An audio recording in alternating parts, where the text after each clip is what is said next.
그 일요일은 여느 때와 다름없는 평범하고 나른한 주말이었다.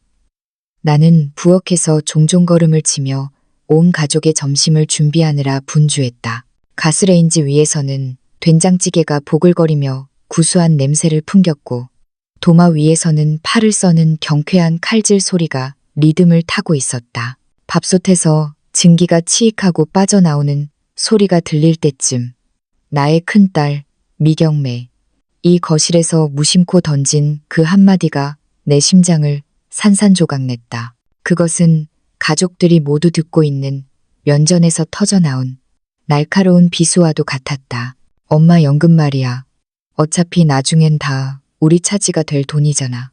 지금 생활비로 보태 쓰는 게 훨씬 낫지 않아? 그게 엄마한테도 묵혀두는 것보다 훨씬 가치 있는 일일걸.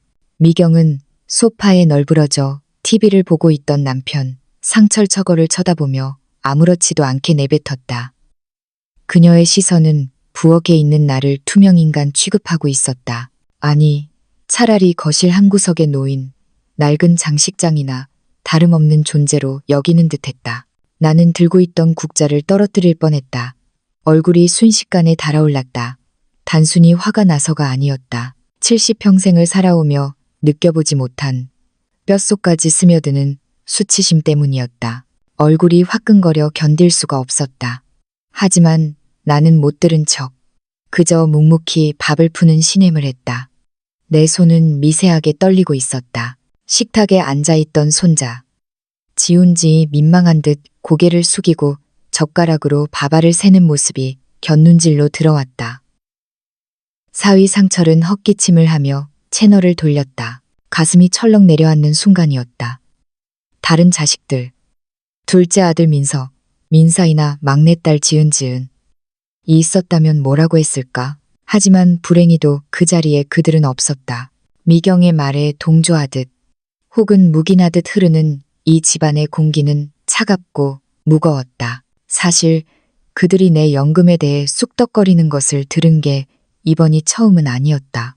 방문 너머로 혹은 늦은 밤 그들의 침실에서 새어나오는 희미한 말소리 속에 돈, 연금, 부족해라는 단어들이 섞여 있는 것을 종종 들었었다. 하지만 이렇게 대놓고 내 존재를 무시하며 마치 내 죽음을 전제로 한 유산 이야기를 하듯 잔인하게 말한 것은 처음이었다. 5년 전 남편 영수용슈가 세상을 떠난 후 나는 미경의 집으로 들어왔다.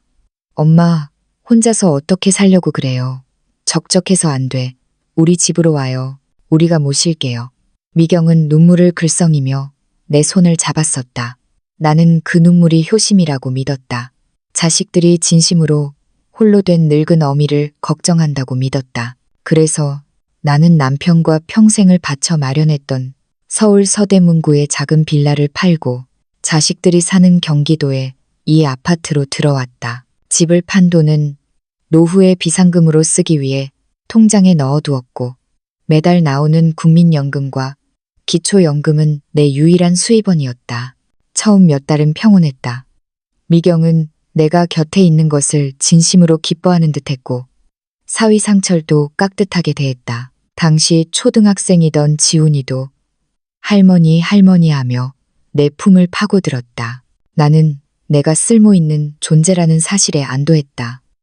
아침 일찍 일어나 따뜻한 밥을 짓고 빨래를 개고 청소기를 돌렸다. 맞벌이하는 딸 부부를 위해 내가 할 수 있는 최선이었다. 그것이 나를 거두어준 자식들에 대한 보답이라고 생각했다. 하지만 계절이 바뀌고 해가 거듭될수록 공기는 미묘하게 변해갔다. 처음에는 스치듯 지나가는 불평이었다. 아유, 요즘 물가가 너무 올라서 장보기가 무섭네. 관리비가 왜 이렇게 많이 나왔지? 이번 달엔 지훈이 학원비도 올려달라는데. 미경이 식탁 위에 고지서들을 늘어놓고 한숨을 쉴 때마다 나는 가시방석에 앉은 기분이었다. 그래서 나는 자진해서 제안했다. 내 연금에서 좀 보태마. 생활비로 써라. 그때 미경의 얼굴에 번지던 화색을 나는 잊을 수 없다. 정말요, 엄마. 아이고, 안 그러셔도 되는데. 그럼 감사히 받을게요. 그때는 몰랐다. 그 호의가 권리가 되고 나중에는 의무가 되리라는 것을. 나는 매달 연금의 절반인 80만 원 정도를 꼬박꼬박 내놓았다. 그 돈이면 4인 가족의 식비나 공과금을 어느 정도 해결할 수 있는 금액이었다. 그렇게 5년이 흘렀다. 나의 기여는 당연한 것이 되었고 감사는 사라졌다. 그리고 그 일요일 점심, 미경은 마침내 내 연금을 어차피 자기들의 것이라고 정의 내렸다. 나는 다 차려진 밥상을 식탁에 내려놓고 도망치듯 부엌 뒤편에 딸린 내 방으로 들어왔다. 엄마, 밥 안 드세요? 미경의 목소리가 들려왔지만 대답하지 않았다. 속이 좀 안 좋구나. 먼저들 먹어라. 방문을 닫고 돌아선 내 눈앞에 좁은 방이 들어왔다. 원래는 상철의 서재로 쓰이던 방이었다. 내가 이사 올 때 그들은 책장을 거실로 빼고 낡은 싱글 침대 하나와 작은 옷장을 넣어주었다. 엄마, 이건 임시예요. 나중에 좀 더 편하게 해드릴게요. 그 나중에는 5년이 지나도록 오지 않았다. 창문은 북쪽으로 나 있어 볕이 잘 들지 않았고 창밖으로는 아파트 단지의 회색 벽만 보였다. 나는 침대 모서리에 힘없이 주저앉았다. 내 나이 72. 15살 때부터 남의 집 식모살이를 하며 배운 억척스러움으로 건설 현장 미장공이었던 남편 영수를 만나 가정을 꾸렸다. 우리는 50년을 함께하며 흙먼지 속에서 희망을 반죽했다. 밤에는 사바느질을 하고 낮에는 식당 주방에서 설거지를 하며 새 아이를 키워냈다. 내 손가락 마디마디가 굵어지고 허리가 굽어가는 동안 아이들은 대학을 가고 번듯한 직장을 잡고 결혼을 했다. 나는 내 인생의 모든 것을 그들에게 쏟아부었다. 그런데 지금 나는 짐짝이 되어 있었다. 단순한 짐짝이 아니라 돈이 나오는 낡은 자판기 취급을 받고 있었다. 좁은 방 안에서 나는 내 인생을 되감아 보았다. 서러움이 북받쳐 올랐지만 눈물은 나오지 않았다. 대신 가슴속 깊은 곳에서 뜨겁고 단단한 무언가가 꿈틀거리는 것이 느껴졌다. 그것은 오랫동안 잊고 살았던 분노였다. 그리고 그 분노 뒤에는 서늘한 이성이 고개를 들고 있었다. 그날 밤 나는 한숨도 자지 못했다. 거실에서는 가족들이 웃고 떠드는 소리가 들려왔다. 예능 프로그램에서 나오는 웃음소리가 벽을 타고 넘어와 내 귓가를 때렸다. 그들은 내가 밥을 굶고 방에 틀어박혀 있다는 사실조차 잊은 듯했다. 아니, 신경 쓰지 않는다는 편이 맞을 것이다. 어머니는 원래 저러시다가 나오시겠지. 그들의 무관심은 칼날보다 날카로웠다. 새벽 2시, 목이 말라 거실로 나갔다. 어둠에 잠긴 거실은 낯설었다. 소파 위에는 지훈이 벗어놓은 패딩 점퍼가 널브러져 있었고 식탁 위에는 먹다 남은 치킨 박스가 그대로 있었다. 예전 같으면 내가 조용히 치웠을 것이다. 하지만 그날은 그냥 두었다. 물 한 잔을 마시고 다시 방으로 들어와 낡은 노트 한 권을 꺼냈다. 침대 매트리스 밑에 숨겨두었던 가계부였다. 나는 볼펜을 쥐고 첫 페이지를 폈다. 가계부를 쓸 생각은 아니었다. 나는 적어 내려가기 시작했다. 5년 동안 내가 이 집에서 겪었던 일들, 내가 삼켰던 말들, 그리고 오늘 미경이 뱉은 그 말들을. 10월 15일. 미경이 친구와 통화하며 노인네랑 사는 거 진짜 피곤해. 애 하나 더 키우는 것 같다니까. 라고 하는 걸 들음. 11월 3일. 상철이 장모님 때문에 거실에서 편하게 쉴 수가 없어. 라고 투덜거림. 12월 20일. 지훈이가 내 생일인 줄도 모르고 친구들과 놀러 나감. 미경은 케이크 하나 없이 엄마 그냥 외식이나 해요. 라고 때움. 글로 적으니 내 처지가 더욱 선명하게 보였다. 나는 가족이 아니었다. 나는 그들의 삶을 지탱해주는 값싼 노동력이자 매달 80만 원을 상납하는 하숙생이었다. 게다가 그 하숙비는 점점 부족하다고 느껴지고 있었다. 다음 날 아침, 나는 평소보다 일찍 일어났다. 새벽 5시였다. 부엌으로 나가 쌀을 씻는 대신 나는 운동화를 신었다. 현관문을 열고 밖으로 나갔다. 11월의 새벽 공기는 차가웠다. 입김이 하얗게 흩어졌다. 아파트 단지 주위를 천천히 걸으며 나는 생각했다. 이대로 계속 살 것인가? 아니면 미친 척하고 모든 것을 뒤엎을 것인가? 50년 전 남편과 단칸방에서 시작할 때도 나는 두렵지 않았다. 그때는 젊음이 있었고 희망이 있었다. 지금 나에게 남은 것은 무엇인가? 늙고 병든 육체. 아니, 나에게는 아직 내 이름으로 된 통장이 있고 튼튼한 두 다리가 있다. 그리고 무엇보다 더 이상 자식들의 눈치를 보며 살고 싶지 않다는 절박함이 있었다. 1시간쯤 걷고 집으로 돌아오니 미경이 부스스한 얼굴로 부엌에 나와 있었다. 엄마, 이 새벽에 어딜 다녀오세요? 문소리 때문에 깼잖아요. 걱정보다는 짜증이 섞인 목소리였다. 그냥 답답해서 좀 걸었다. 답답하긴 뭐가 답답해요. 그러다 넘어져서 다치기라도 하면 어쩌려고 그래요. 제발 조심 좀 하세요. 병원비도 만만치 않은데 예전 같으면 미안하다. 내가 조심하마라고 했을 것이다. 하지만 나는 미경의 눈을 똑바로 쳐다보며 말했다. 내 몸은 내가 알아서 한다. 그리고 병원비 걱정은 안 해도 돼. 내 돈으로 낼 테니까. 미경은 의외의 대답에 흠칫 놀란 표정을 지었다. 엄마가 말대꾸를 그것도 이렇게 차가운 톤으로 할 줄은 몰랐던 것이다. 아니, 엄마. 무슨 말을 그렇게 섭섭하게 하세요. 다 엄마 걱정돼서 하는 말인데. 그녀는 얼버무리며 냉장고 문을 열었다. 아침 식사 시간. 식탁 위의 공기는 여전히 냉랭했다. 상철은 스마트폰으로 주식 시세를 확인하느라 바빴고 지우는 귀에 이어폰을 꽂고 있었다. 나는 묵묵히 국을 떠먹었다. 이 집에서 나는 투명 인간이다. 그들이 필요할 때만 빨래가 밀렸거나 택배를 받아야 하거나 돈이 필요할 때만 형체를 갖추는 유령. 가족들이 모두 출근하고 등교한 뒤 텅 빈 집에 혼자 남겨졌다. 예전에는 이 고요함이 외로움으로 다가왔다. 하지만 오늘은 달랐다. 이 고요함이 자유로 느껴졌다. 아무도 나를 감시하지 않고 아무도 나를 평가하지 않는 시간. 나는 식탁에 앉아 어젯밤에 쓰다만 노트를 다시 펼쳤다. 그리고 맨 뒷장에 크게 적었다. 독립계획. 아직 구체적인 방법은 몰랐다. 하지만 나는 결심했다.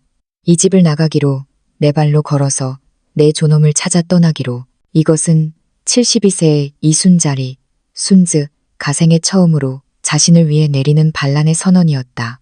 그날 오후, 미경이 퇴근해 돌아왔을 때 나는 거실 소파에 앉아 TV를 보고 있었다.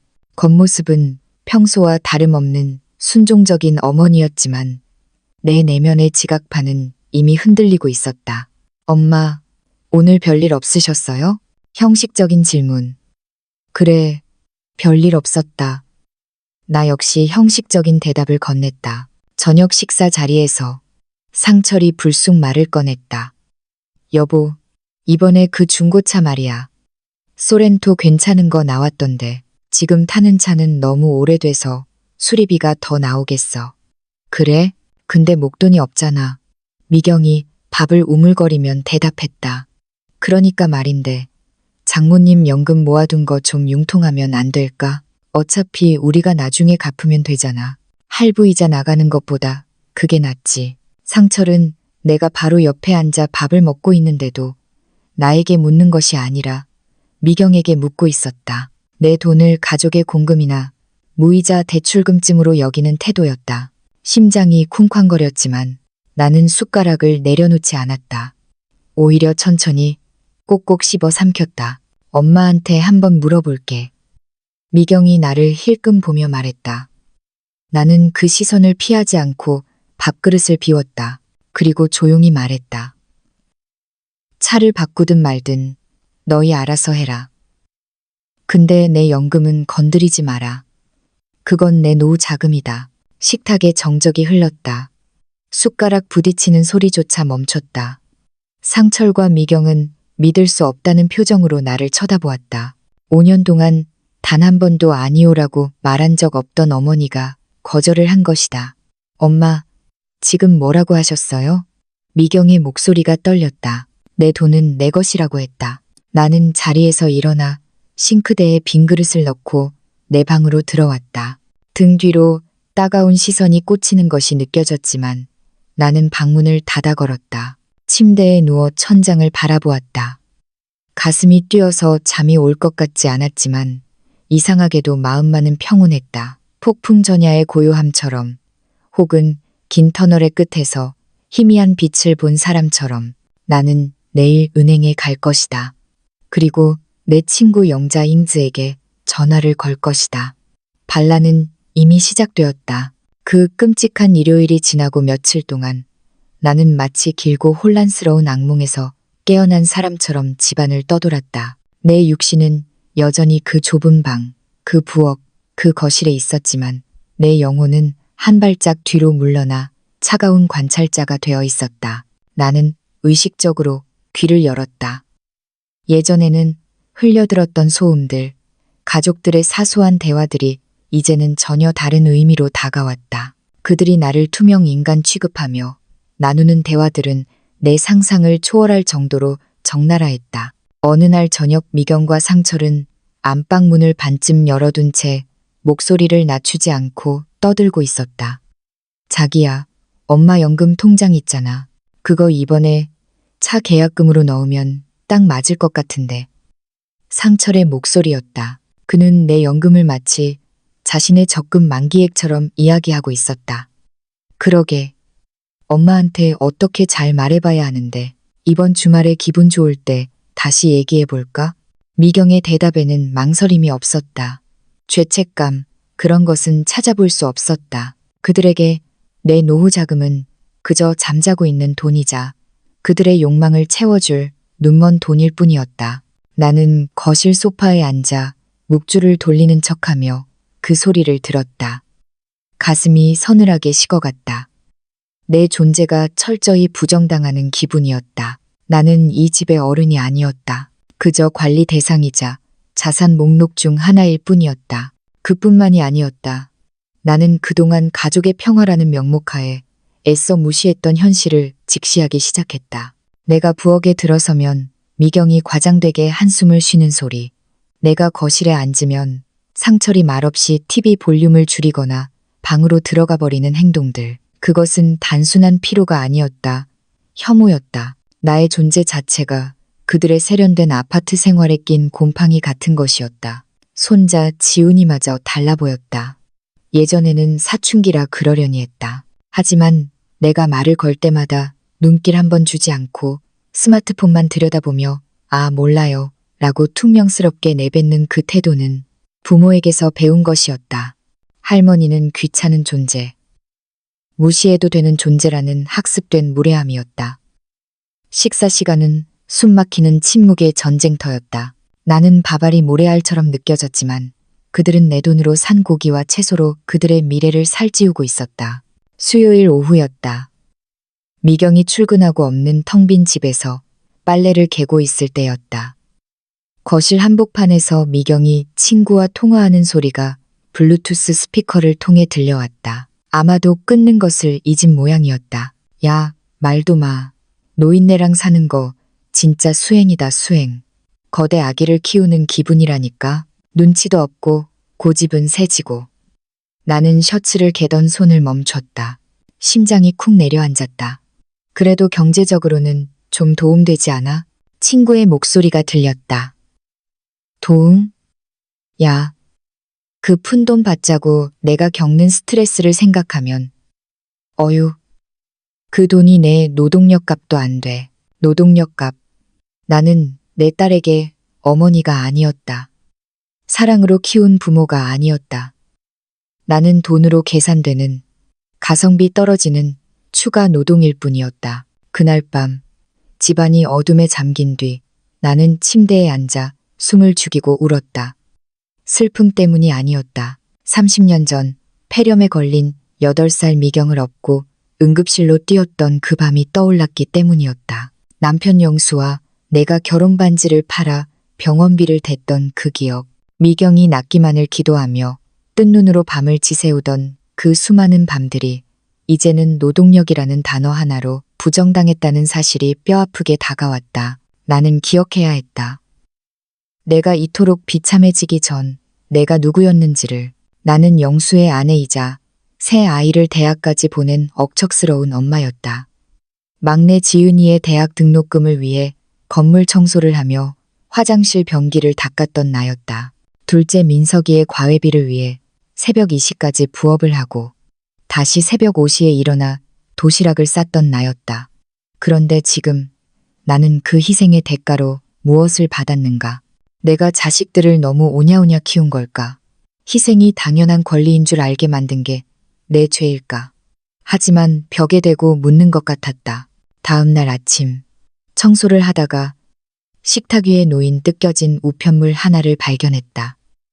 미경과 상철의 이름으로 된 은행 입출금 거래 내역서였다. 평소라면 자식들 사생활이라며 들여다보지 않았을 것이다. 하지만 봉투는 이미 열려 있었고 삐져나온 종이 위의 숫자가 내 시선을 잡아끌었다. 잔액 45, 800, 0원. 나는 내 눈을 의심했다. 4,500만 원. 그들은 매일같이 나에게 돈이 없다.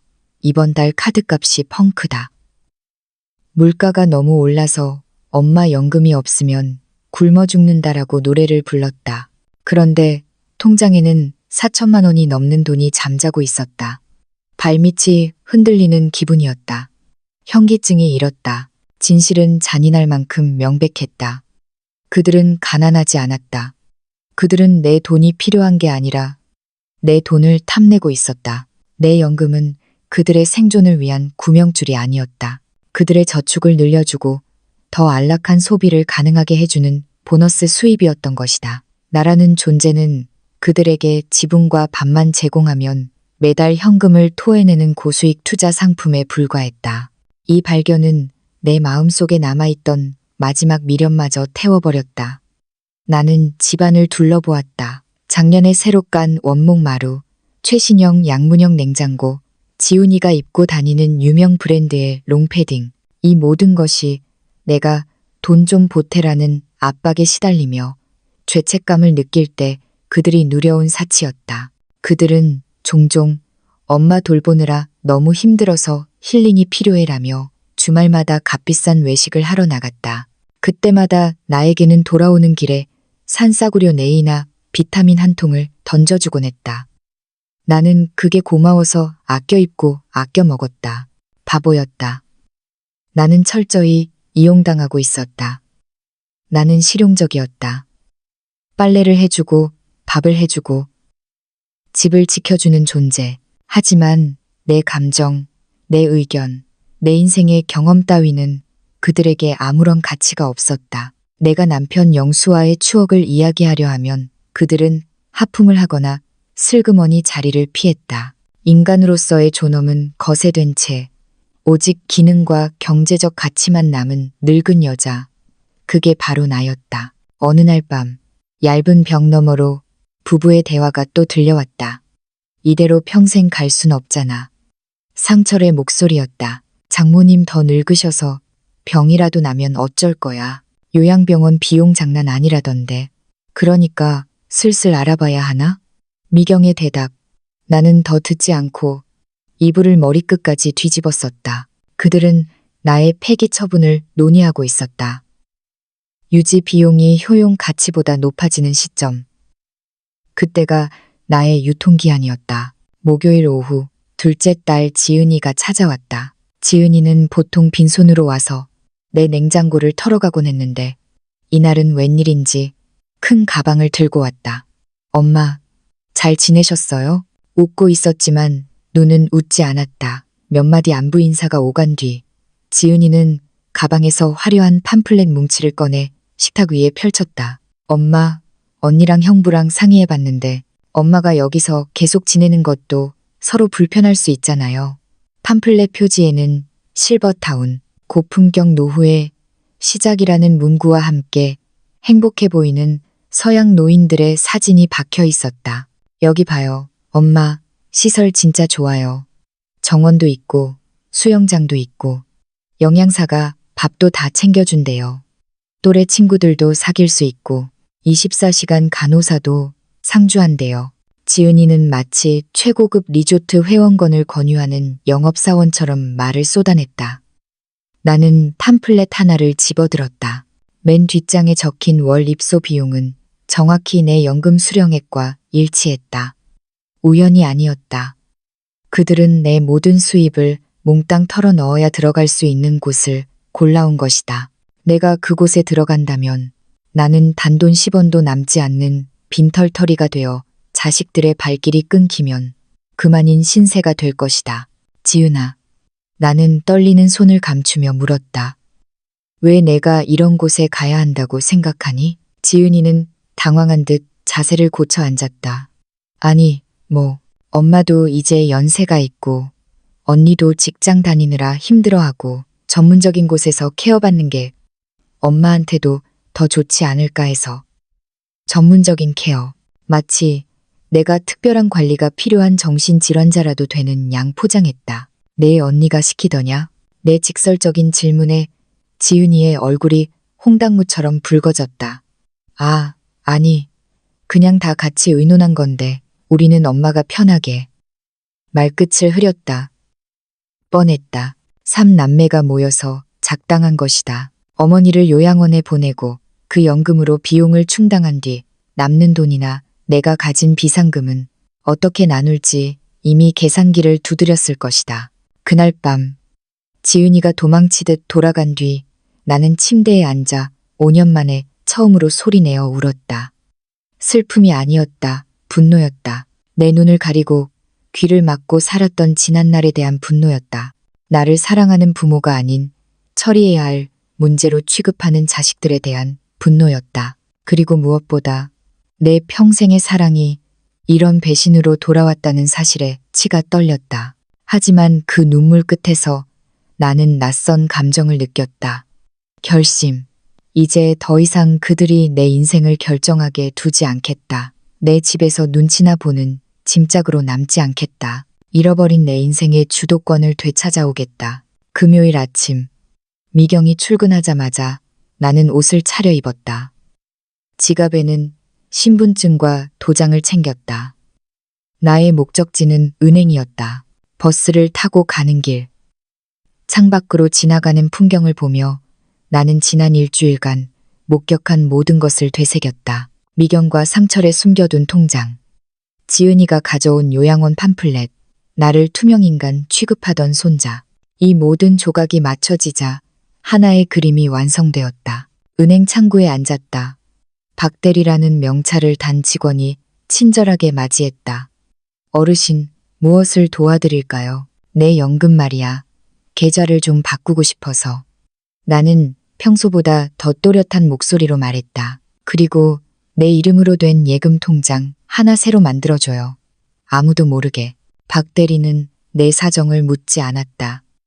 하지만 내 눈빛에서 결연함을 읽은 듯했다. 그녀는 신속하게 업무를 처리해 주었다. 어르신, 연금 수령 계좌 변경해 드렸고요. 기존에 자동이체 걸려있던 것들도 다 해지했습니다. 이제 이 통장은 어르신 본인만 쓰실 수 있어요. 가족분들이라도 위임장 없이는 절대 손 못 댑니다. 고마워요. 정말 고마워요. 은행을 나서는 발걸음이 날아갈 듯 가벼웠다. 통장에는 남편이 남겨준 집을 판 돈과 내가 몰래 모아둔 비상금이 고스란히 찍혀 있었다. 이 돈이면 나는 충분히 자립할 수 있었다. 아니, 떵떵거리지는 못해도 누구의 눈치도 보지 않고 내 밥벌이는 할 수 있는 돈이었다. 박대리의 마지막 말이 귓가에 맴돌았다. 어르신, 본인 돈은 본인 마음대로 쓰실 권리가 있어요. 그 누구도 자식이라도 강요할 수 없습니다. 그 말은 상처 입은 내 영혼에 바르는 연고 같았다. 권리. 내 돈, 내 인생, 내 결정. 너무 오랫동안 잊고 살았던 단어들이었다. 오후에 집으로 돌아오니 미경이 먼저 퇴근해 저녁 준비를 하고 있었다. 엄마, 어디 갔다 오세요? 전화도 안 받으시고. 걱정보다는 추궁에 가까운 말투. 은행에 좀 다녀왔다. 은행. 은행은 왜요? 미경의 목소리가 날카로워졌다. 칼질하던 손이 멈췄다. 그녀의 등에서 긴장이 느껴졌다. 연금 좀 정리할 게 있어서. 짧게 대답하고 방으로 들어오는데 등 뒤에서 미경의 거친 숨소리가 들리는 듯했다. 저녁 식탁은 평소보다 더 고요하고 무거웠다. 상철은 내 눈치를 살피느라 바빴고 미경은 불안한 듯 젓가락질을 멈추지 못했다. 나는 밥 한 그릇을 깨끗이 비웠다. 예전처럼 목이 메지도 체할 것 같지도 않았다. 5년 만에 처음으로 나는 이 식탁의 주인이 된 기분이었다. 설거지를 돕고 있을 때 미경이 참지 못하고 물었다. 엄마, 연금에 무슨 문제 생겼어요? 나는 미경의 눈을 똑바로 쳐다보았다. 그 눈동자 속에서 나는 아주 오랜만에 두려움을 보았다. 내가 변할까봐, 자신들의 안락한 자금줄이 끊길까봐 전전긍긍하는 두려움. 아니, 아무 문제 없다. 나는 서늘하게 미소 지으며 대답했다. 그냥 내 노후는 내가 챙겨야 하지 않겠니? 세상일 모르는 거니까. 그날 밤 침대에 누워 나는 생각했다. 이제 겨우 일주일이 지났을 뿐인데 나는 완전히 다른 사람이 되어 있었다. 나는 더 이상 죄인처럼 웅크린 할머니가 아니었다. 정보를 쥐고 선택권을 가지고 계획을 세운 여자가 되어 있었다. 자식들은 아직 모를 것이다. 그들이 상상조차 못할 거대한 변화가 시작되었음을. 내 인생의 제2막은 이제 막 커튼을 올리고 있었다. 다음 주 어느 날 아침, 나는 내 인생에서 가장 중요한 결정을 내렸다. 그날 나는 평소보다 일찍 눈을 떴다. 창밖은 아직 어스름한 푸른빛이 감돌고 있었다. 나는 습관처럼 부엌으로 나가 커피물을 올렸다. 원두 가는 소리가 새벽의 정적을 갈랐다. 드립 커피 향이 거실을 가득 채웠지만 그날 아침의 공기는 여느 때와 달랐다. 나의 모든 감각은 날카롭게 곤두서 있었다. 찻잔에 물을 따르는 소리, 가족들의 잠꼬대 소리, 심지어 내 심장 박동 소리까지 생생하게 들려왔다. 미경이 하품하며 방문을 열고 나왔다. 엄마, 커피 좀 진하게 내려줘요. 어제 건 너무 맹탕이었어. 아침 인사 대신 던진 타박이었다. 곧이어 나온 상철은 식탁에 앉으며 내 쪽은 쳐다보지도 않고 스마트폰만 켰다. 아, 장모님. 오늘 저녁은 밖에서 먹고 올게요. 통보였다. 그때 출근 준비를 하던 미경이 상철에게 속삭이듯 말했다. 자기야, 엄마 연금 이번 달부터 좀 더 땡겨 쓸 수 없을까? 지은이네 남편 말로는 요양원 들어가기 전에 미리 좀 정리해 두는 게 낫다던데. 문서방이 그래? 하긴 그 사람 계산은 빠르니까 오늘 저녁에 엄마 기분 좋을 때 다시 얘기해보자고. 그들의 대화는 거침없었다. 내가 부엌에 서서 등을 돌리고 있다는 이유만으로 귀까지 닫힌 줄 아는 모양이었다. 막내 사위문, 서방 웬허까지 내 재산 분할 계획에 가담했다는 사실에 헛웃음이 나왔다. 그 순간 기묘한 평온함이 나를 감쌌다. 분노도 슬픔도 아니었다. 그것은 오랫동안 찾아 헤매던 정답을 마침내 발견했을 때의 안도감이었다. 이들은 나를 원하지 않는다. 이들이 원하는 건 내 돈이다. 나의 존재가 주는 불편함은 싫고 내 돈이 주는 안락함만 탐내는구나. 그렇다면 주겠다. 그들이 진정으로 원하는 것을. 나는 결심했다. 나라는 불편한 존재를 그들의 삶에서 깨끗이 도려내 주기로. 며칠 뒤 나는 아무도 눈치채지 못하게 은밀한 작전을 시작했다. 첫 번째 단계는 다시 은행을 찾는 것이었다. 이번에는 저번보다 더 단단한 결심을 품고 집을 나섰다. 가을바람이 코트깃을 스쳤지만 춥지 않았다. 지난번 나를 도와줬던 박 대리가 반갑게 인사했다. 어르신, 또 오셨네요. 오늘은 무슨 일로? 계좌를 옮기고 싶어요. 나는 단호하게 말을 잘랐다. 이 은행 말고 타행으로 전액 이체해줘요. 그리고 통장 비밀번호랑 보안카드도 싹 다 바꿔주고 우리 식구들 그 누구도 조회조차 할 수 없게 완전히 다른 은행으로 보내고 싶소. 박 대리는 잠시 놀란 눈치였지만 곧 프로답게 고개를 끄덕였다. 그녀는 내 눈빛에서 사연을 읽은 듯했다. 네, 알겠습니다. 타행 이체 처리해드리고 자동 이체 연결된 것도 그쪽으로 다 돌려놓을게요. 절차는 생각보다 간단했다. 서류 몇 장에 도장을 찍고 서명을 하자 내 모든 자산이 새로운 요새로 이동했다. 5년 전 집을 판 돈과 그동안 억척같이 모은 비상금, 그리고 매달 들어오는 연금이 합쳐진 잔액이 찍힌 새 통장을 받아들었을 때 나는 숨이 턱 막혔다. 이렇게나 많았나? 나는 잊고 있었다. 내가 단순히 얹혀 사는 늙은이가 아니라 충분히 내 힘으로 서 있을 수 있는 재력을 가진 사람이라는 것을. 박 대리가 통장을 건네며 조심스럽게 말했다. 어르신, 혹시 거처는 마련하셨어요? 이 정도 금액의 월 수령액이면 서울 시내 괜찮은 오피스텔 전세나 소형 아파트 월세는 충분히 얻으실 수 있어요. 실버타운도 고급형으로 가실 수 있고요. 그녀의 말은 굳게 닫혀있던 내 마음의 창문을 활짝 열어주었다. 지난 5년 동안 나는 스스로를 짐작, 객식구라고 세뇌해왔다. 자식들의 자비에 기대어 살아야만 하는 무력한 존재라고 믿었다. 하지만 현실은 달랐다. 나는 내 두 발로 설 수 있었고 내 밥값을 낼 수 있었으며 내 존엄을 지킬 수 있는 힘이 있었다. 은행문을 나서자 서울의 가을 하늘이 눈 시리게 파랗게 보였다. 나는 바로 집으로 들어가지 않고 시내를 걸었다. 백화점 쇼핑몰 앞을 지나가는데 유리창에 비친 내 모습이 보였다. 초라한 노인이 아닌 자유를 앞둔 한 여자가 서 있었다. 나는 눈에 띄는 카페에 들어가 6,000원짜리 카페라떼와 조각 케이크를 주문했다. 미경과 살 때는 상상도 못할 사치였다. 엄마, 커피는 집에서 마셔요. 밖에서 사 먹는 거 돈 아깝게. 미경의 잔소리가 환청처럼 들려왔지만 나는 보란듯이 달콤한 케이크를 한 입 베어 물었다. 창밖으로 지나가는 사람들을 구경했다. 지팡이를 짚고 산책하는 노신사, 친구들과 깔깔대며 쇼핑백을 든 중년 여성들, 그들은 누구의 허락도 구하지 않고 자신의 삶을 살고 있었다. 왜 나는 스스로를 감옥에 가두고 있었을까?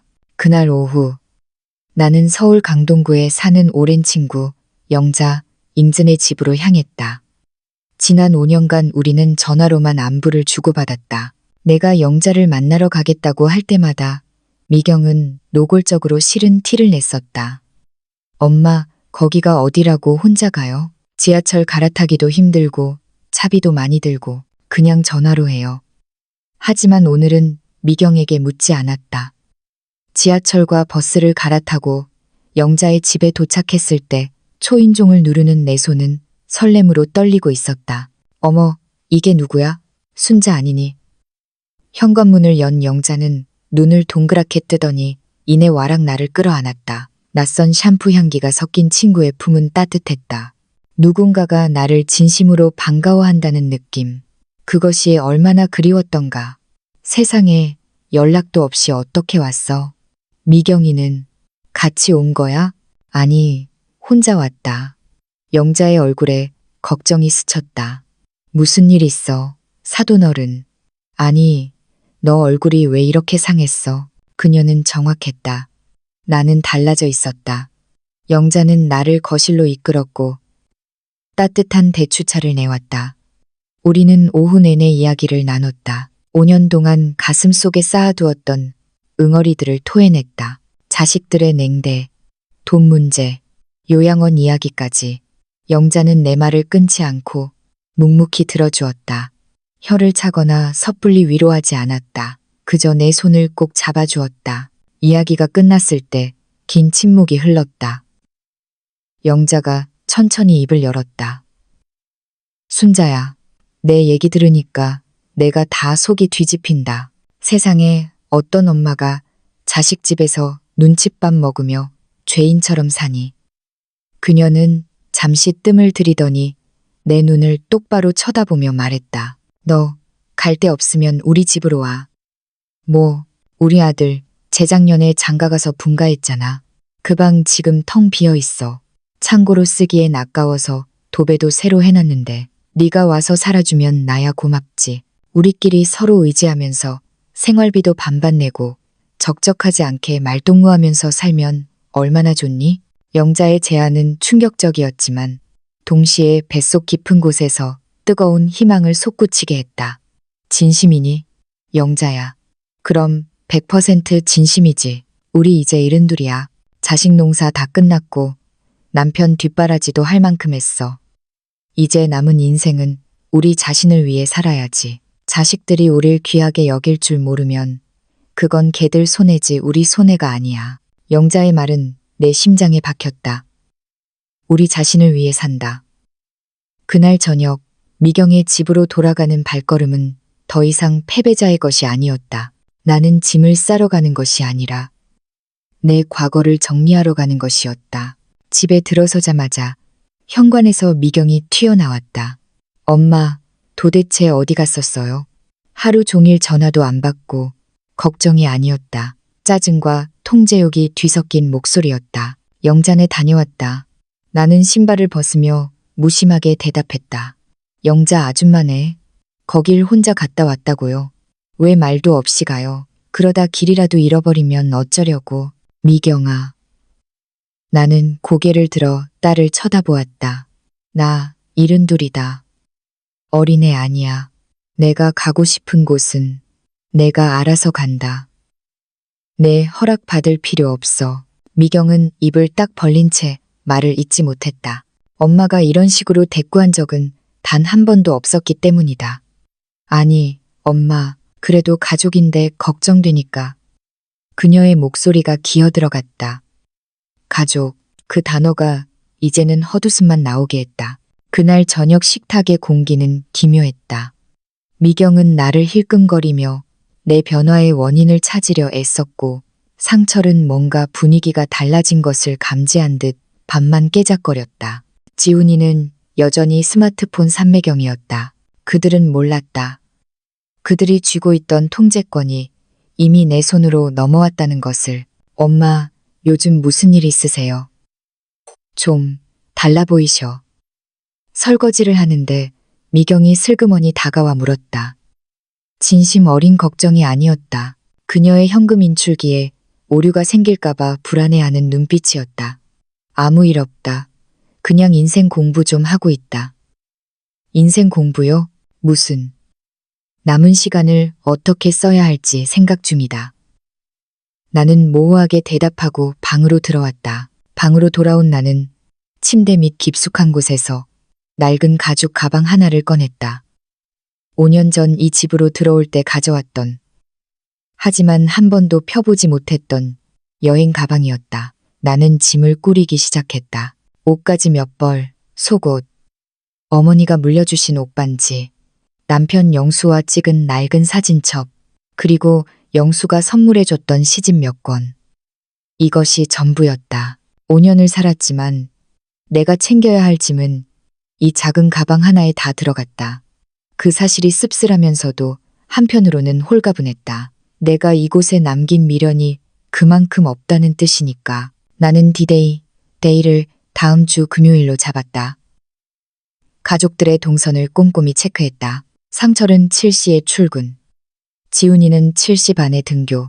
미경은 8시에 출근한다. 8시부터 오후 5시까지 집은 완전히 빈다. 불필요한 충돌 없이 조용히 사라지기에 완벽한 시간이었다. 출발하기 전 며칠 동안 나는 가족들을 유심히 관찰했다. 마음 한구석에는 실오라기 같은 희망이 있었다. 누군가 내 눈빛의 흔들림을 알아봐 주길. 누군가 따뜻한 말 한마디 건네주길. 하지만 기적은 없었다. 미경은 여전히 카드값 타령을 했고 상철은 내 연금으로 차를 바꿀 계획을 떠들었고 지훈이는 나를 없는 사람 취급했다. 나는 여전히 묵묵히 밥을 차리고 청소를 하고 빨래를 개는 가사 도우미 할머니 역할을 수행했다. 하지만 내 심장은 자유를 향해 뛰고 있었다. 마지막 목요일 밤. 나는 잠을 이룰 수 없었다. 내일이면 이 좁은 방, 눅눅한 침대, 눈치 보며 숨죽이던 밤들과 영원히 작별이다. 두려움보다는 설렘이, 걱정보다는 기대가 차올랐다. 금요일 아침. 날씨는 흐렸지만 내 마음은 그 어느 때보다 화창했다. 가족들이 하나둘 집을 나섰다. 미경은 현관에서 구두를 신으며 건성으로 내 볼에 입을 맞췄다. 엄마, 다녀올게요. 저녁에 봐요. 그래, 잘 다녀와라. 이것이 마지막 인사였다. 상철은 다녀오겠습니다라는 말도 없이 고개만 까딱하고 나갔고 지훈이는 할머니 갈게라며 방문을 쾅 닫고 나갔다. 완벽했다. 너무나 일상적이고 무심한 이 이별의 장면이 오히려 내 결심을 더욱 단단하게 만들었다. 시계바늘이 구실을 가리켰다. 나는 미리 싸둔 가방을 들고 거실로 나왔다. 집안은 고요했다. 내가 5년 동안 쓸고 닦았던 마루가 반들거렸다. 식탁 위에 미리 써둔 편지 한 통을 올려놓았다. 새벽에 일어나 쓰고 지우기를 반복하며 완성한 편지였다. 구구절절한 원망은 담지 않았다. 다만 명확하고 잔인한 진실만을 담았다. 초인종이 울렸다. 영자가 보낸 택시가 도착한 것이다. 나는 현관문을 열고 나갔다. 택시기사가 트렁크에 내 가방을 실었다. 어디로 모실까요, 어르신? 강동구 천호동으로 가주세요. 택시가 아파트 단지를 빠져나갈 때 나는 뒤를 돌아보지 않았다. 미련은 없었다. 원망도 내려놓았다. 내 가방 속에는 낡은 옷가지들이 들어있었지만 내 가슴 속에는 새로운 인생에 대한 희망이 가득 차 있었다. 이제 나는 누군가의 엄마, 누군가의 장모가 아니다. 나는 이순자다.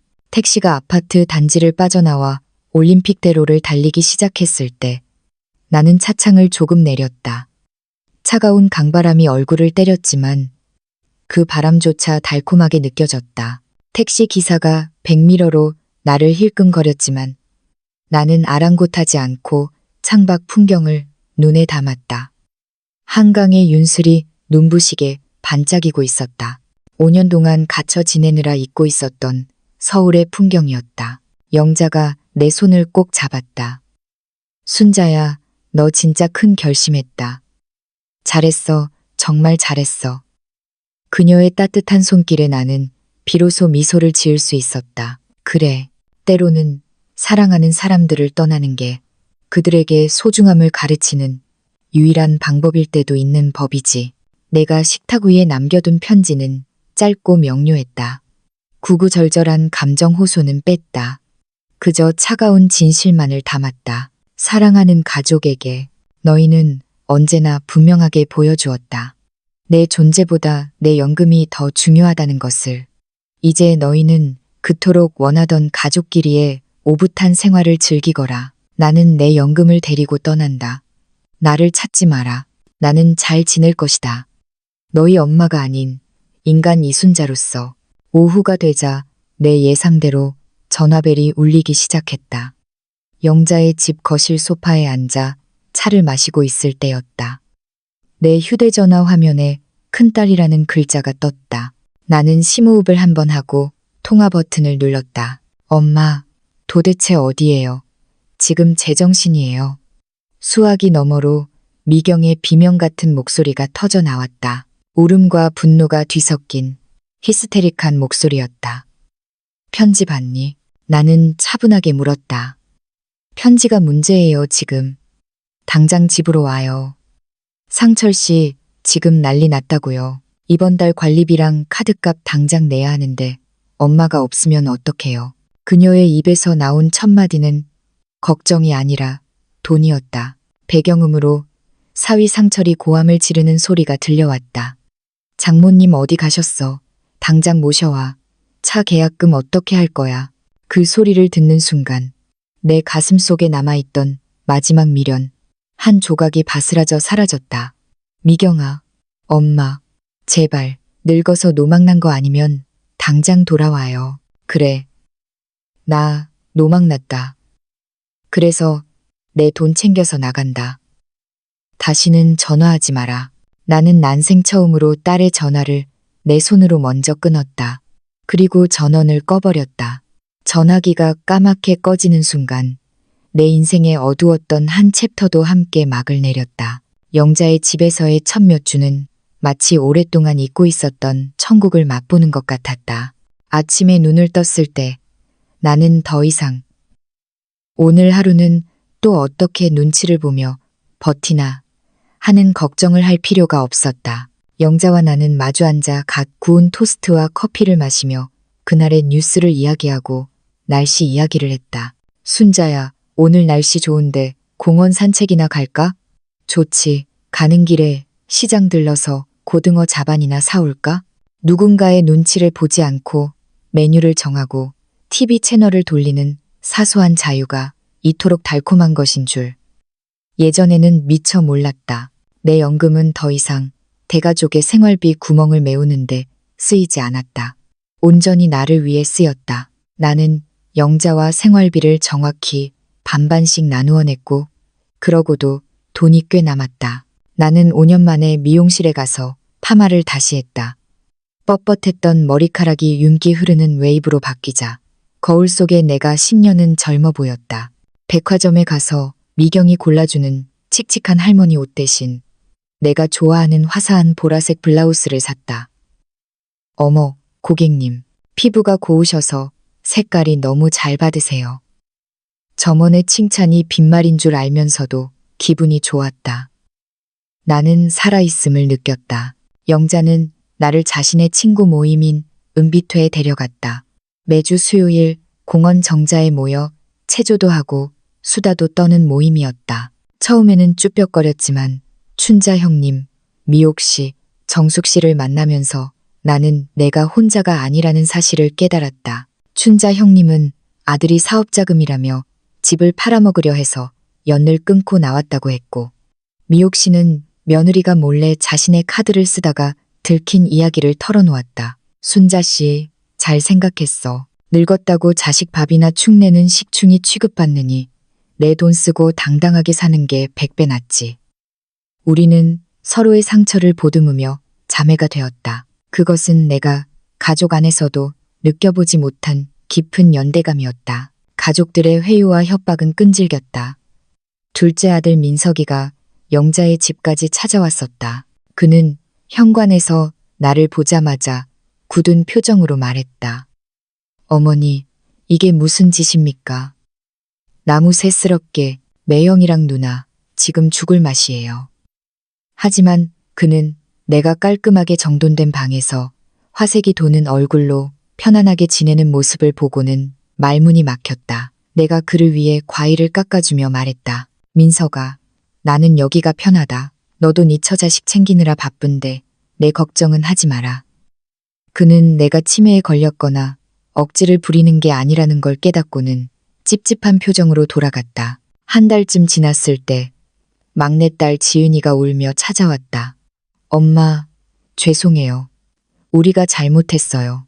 돌아오세요. 하지만 그녀의 사과에는 진정성이 없었다.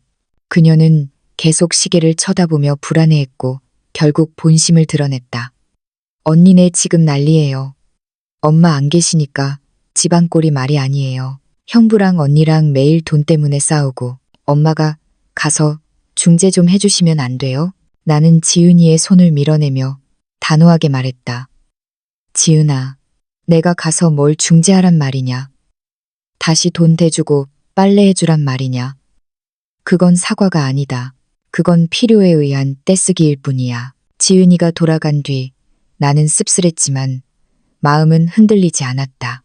그들이 겪는 고통은 자업자득이었다. 그 고통을 통해 무언가를 깨닫지 못한다면 내가 돌아간들 아무것도 변하지 않을 것이 뻔했다. 그리고 2달이 지났을 때 예상치 못한 손님이 찾아왔다.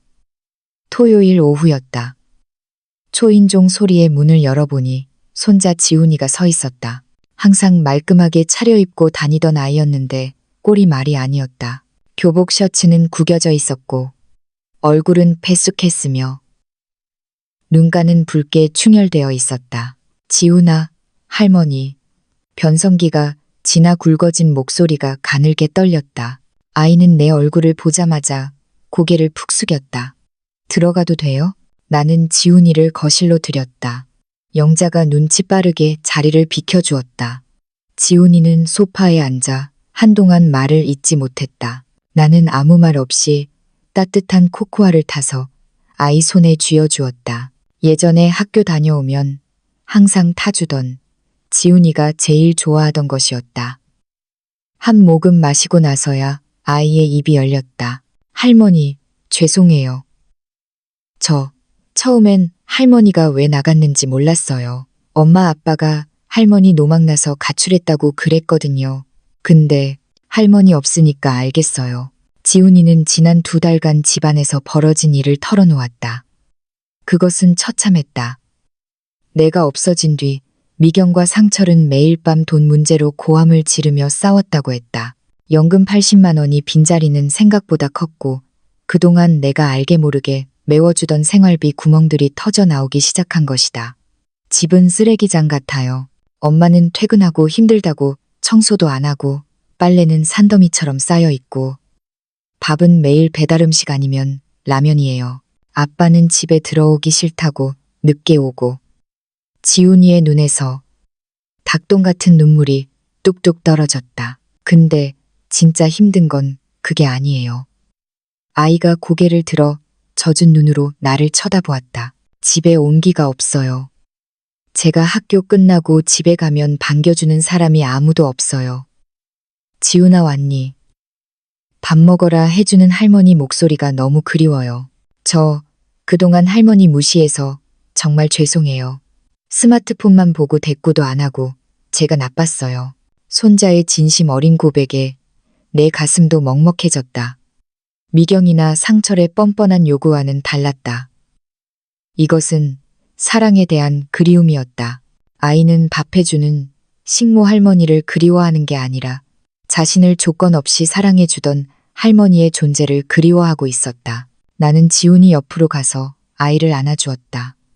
딱딱하게 굳어있던 아이의 어깨가 내 품에서 흐느낌으로 무너져 내렸다. 지훈아, 할머니가 집을 나온 건 너희를 사랑하지 않아서가 아니야. 나는 아이의 등을 토닥이며 천천히 말했다. 할머니는 나 자신을 사랑하기 위해 나온 거란다. 내가 나를 귀하게 여기지 않으면 남들도 나를 귀하게 여기지 않거든. 때로는 사랑하는 사람들이 진짜 소중한 게 뭔지 깨닫게 하려면 거리를 두는 수밖에 없단다. 지훈이는 내 품에서 한참을 울었다. 할머니, 집에 다시 안 오실 거예요? 아직은 아니야. 내 엄마 아빠가 정말로 깨닫고 변하려면 시간이 더 필요해. 말로만 하는 사과가 아니라 행동으로 보여줄 때까지 할머니는 안 갈 거야. 지훈이는 고개를 끄덕였다. 알겠어요. 저 자주 놀러와도 돼요? 엄마 아빠한테는 비밀로 하고요. 그럼 언제든지 오렴. 할머니가 맛있는 밥 해줄게. 지훈이가 돌아간 뒤 나는 창밖을 보며 생각에 잠겼다. 집안은 엉망이 되었고 가족들은 고통받고 있다. 하지만 내 마음은 흔들리지 않았다. 오히려 확신이 들었다. 이 혼란은 그들이 겪어내야 할 성장통이었다. 내 빈자리가 커질수록 그들은 내가 채워주었던 것들의 가치를 뼈저리게 느낄 것이다. 그것은 단순히 돈이나 가사노동이 아니었다. 가족이라는 이름으로 묵묵히 깔아주었던 희생과 사랑의 바닥이었다. 그 바닥이 사라지고 나서야 그들은 비로소 허공에 뜬 자신들의 위태로운 모습을 직시하게 된 것이다. 나의 반란은 단순히 집을 나온 것으로 끝나지 않았다. 그것은 내 가족 전체를 뒤흔들어 깨우는 거대한 파도가 되어가고 있었다. 그리고 그 파도 속에서 가장 먼저 정신을 차린 것은 가장 어린 지훈이었다. 희망은 있었다. 내가 집을 떠난 지 반년이 지났다. 계절은 2번 바뀌었고 나의 일상도 완전히 다른 색채로 물들었다. 영자의 집거실 한 구석, 햇살이 잘 드는 창가에는 나의 작은 아틀리에가 생겼다. 젊은 시절 꿈꾸다 접어두었던 수채화 붓을 다시 든 것이다. 처음에는 물 조절도 못해 도화지를 쭈글쭈글하게 만들기 일쑤였지만 이제는 제법 그럴듯한 풍경화를 그려냈다. 50년 동안 걸레와 행주를 쥐느라 거칠어졌던 내 손가락 끝에는 이제 주부습진 대신 알록달록한 물감이 묻어 있었다. 어머, 순자야. 이 코스모스 살아있는 것 같다. 영자가 내 그림을 보며 감탄할 때마다 나는 내 안에서 늙지 않은 소녀를 발견했다. 나는 누군가의 어머니, 누군가의 할머니가 아닌 이순자 씨로 불리는 삶을 살고 있었다. 그러던 어느 날 오후 낯선 번호로 전화가 걸려왔다. 아니, 저장된 번호였지만 느낌이 너무나 낯설었다. 미경이었다. 벨소리가 한참 울리도록 나는 화면을 내려다보기만 했다. 예전 같으면 심장이 덜컥 내려앉았을 텐데 이제는 차분했다. 나는 천천히 통화 버튼을 눌렀다. 여보세요. 엄마, 수화기 너머의 목소리는 작고 떨렸다. 예전에 그 날카롭고 당당하던 톤은 온데간데 없었다. 엄마, 저예요. 미경이. 그래, 알고 있다. 무슨 일이냐? 한참 동안 침묵이 흘렀다. 숨을 고르는 소리가 들리더니 미경이 조심스럽게 말했다. 저 엄마랑 이야기 좀 하고 싶어요. 집으로 들어오시라는 거 아니에요. 그냥 얼굴 보고 드릴 말씀이 있어서요. 나는 영자의 집과 미경의 집 중간쯤에 있는 조용한 카페에서 만나기로 했다. 약속 장소에 먼저 도착해 창가에 앉아 있는데 유리문이 열리고 미경이 들어왔다. 나는 순간 내 눈을 의심했다. 항상 세련된 정장 차림에 풀 메이크업을 고수하던 딸의 모습은 초라하기 그지없었다. 화장기 없는 얼굴은 푸석했고 눈 밑에는 검은 그늘이 짙게 드리워져 있었다. 머리는 대충 묶은 채였다. 엄마, 미경은 내 맞은편에 앉자마자 고개를 숙였다. 얼굴이 많이 상했구나. 내가 건조하게 말하자 미경의 눈시울이 붉어졌다. 사는 게 엉망이에요. 미경은 지난 반년 동안의 일을 털어놓았다. 경제적인 문제는 그저 빙산의 일각이었어요. 삼철 씨랑은 매일 서로 탓하며 싸우고 지훈이는 집에 들어오기 싫다며 겉돌고 집안꼴이 말이 아니에요. 외식비랑 배달 음식비로 돈은 예전보다 더 많이 나가는데 먹는 건 형편없고 건강도 다 망가졌어요. 그녀는 떨리는 손으로 물잔을 만지작거렸다. 근데 엄마, 진짜 힘든 건 따로 있었어요. 미경이 젖은 눈으로 나를 올려다보았다. 어느 날 퇴근해서 텅 빈 집에 들어왔는데 너무 무서운 거예요. 이 집이 이렇게 차가웠나 싶어서 그때 깨달았어요. 제가 잃어버린 건 단순히 집안일 해주는 사람이 아니라 엄마였다는 걸요. 저는 엄마를 엄마로 안 보고 내 문제를 해결해주는 도구로만 보고 있었어요. 그것은 내가 그토록 듣고 싶었던, 그러나 5년 동안 한 번도 듣지 못했던 참회였다. 딸은 벼랑 끝에 몰리고 나서야 비로소 자신이 무엇을 발로 차버렸는지 깨달은 것이다.